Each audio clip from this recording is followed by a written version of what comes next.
এয়া মই পাৰ মাংস ৰেডি কৰি লৈছোঁ। পিঁয়াজ, আদা, নহৰু, কলডিল, আলু অলপ লৈছোঁ কাটি।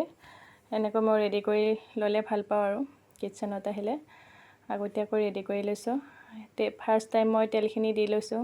তাৰপিছত মানে শুকান জলকীয়া 2টা দিলোঁ, তেজপাত, পিঁয়াজ, আদা, নহৰু এইখিনি আৰু সকলোৱে জানে দিয়কচোন, নৰ্মেল কথা নহয় জানো। তথাপি মই ক'লোঁ আৰু চবৰে ৰন্ধাৰ প্ৰচেছটো বেলেগ হয় অলপ। এয়া মই পাৰ মাংস দি ল'লোঁ আৰু মানে কলডিল দেখিলে আৰু পাৰ মাংস দেখিলে মানে মোৰ গোলাঘাটৰ বাইদেউ এজনীলৈকে মনত পৰে। তাতে মই ফাৰ্ষ্ট টাইম খাই পাইছিলোঁ। এনেকৈ কলডিল পাৰ মাংসৰ সৈতে মই কেতিয়াও আগতে খাই পোৱা নাছিলোঁ আৰু যেতিয়াৰ পৰা খাই পালোঁ ইমানেই টেষ্ট পালোঁ, মানে মই দেখিলে মানে নৰন্ধাকৈ মই থাকিব নোৱাৰোঁ। কলডিল আৰু পাৰ মাংস মই ৰান্ধোৱে, ৰান্ধাই নহয় মই খায়ো ভাল পাওঁ। আৰু এনেকৈ যদি আপোনালোকে খাই পোৱা নাই এনেকৈ ৰান্ধি চাবচোন আৰু মানে খাই মানে জনাব কমেণ্ট বক্সত কেনেকুৱা পায়।